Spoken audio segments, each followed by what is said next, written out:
Hey everybody, welcome. This is Scott Stoltz with Teaching to Lead, and as always, thanks for tuning in. If you're checking this video out, I really appreciate it.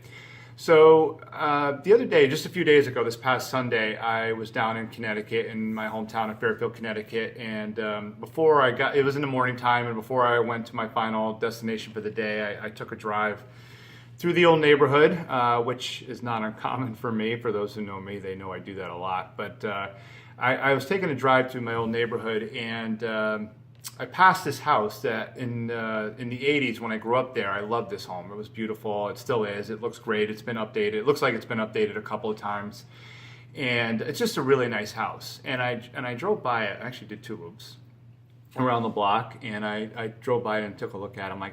I'm thinking to myself, and it's a Sunday, so I'm like, oh, how nice would it be to have this house and spend the day there, have a Sunday, in the yard, hanging out inside, whatever I wanted to do. It's just a nice home, looks great. And immediately after, like literally not even 20 seconds after I kept driving, after just having soaked in and looked at this house, and I was thinking to myself, yeah, that would be nice if I had this house, but what would it matter if I'm not surrounded by the right people, if I don't have my family around me?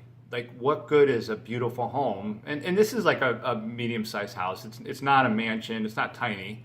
But big or small, whatever kind of house, what does it matter having a house if you're not surrounded by the people that you love, that you care about, your family and your friends? And, I grew up, I was very lucky, and I know this, I'm very grateful. I grew up in a family. We were constantly around other family members, always with our grandparents, aunts, uncles, cousins, every holiday, birthdays. We had cookouts, we went to cookouts, and I just kept thinking, how nice it would be to have a house like that, but I would need to have family around me, my own family or my extended family. And I could have the most beautiful house in the world, the nicest, the biggest, the smallest, whatever, and it wouldn't matter if I wasn't surrounded by the right people. And for some reason, this just all came together for me as I drove by and looked at this house. I had none of this in my mind 30 seconds before I went up this road and checked it out. And it just was interesting to me, and I've been spending a lot of time in Connecticut this summer for family stuff, and so I think it's a confluence of events, but it just is a good reminder and refresher. I mean, I know I'm very family oriented, and I'm sure many of you are. I know many of you are, some good friends of mine.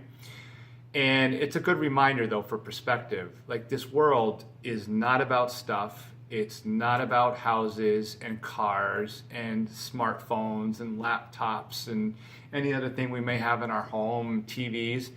It's about people. And it's about relationships and relationships that we have and make and sustain and build on, and our families and our friends. So driving by that house, it's always a good, inspiration to say, hey, I would love to have a home like that one day.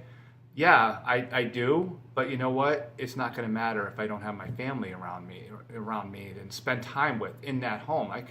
I owned a house once in my life, 12 years ago in Scottsdale, Arizona, a real nice house. And owned it for just under 3 years and put some work and money into it.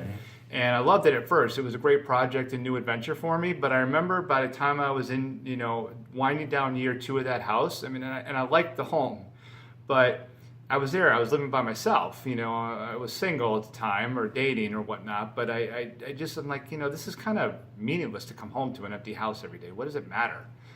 It's just a home, it's just walls, it's just flooring and whatnot.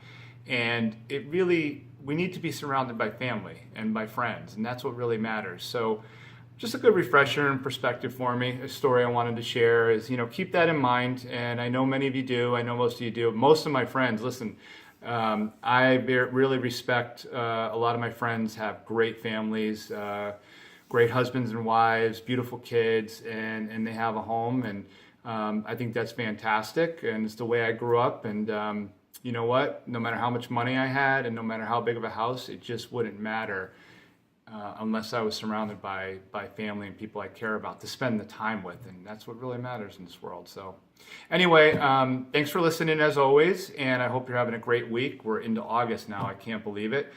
Be sure to keep checking out my videos, Teaching to Lead. Go to scottstoltz.com and my Teaching to Lead page on Facebook. And I'm also, by the way, recently been added to Instagram and Twitter, believe it or not. So you can find me there too. But thanks for listening, and I'll see you all again real soon.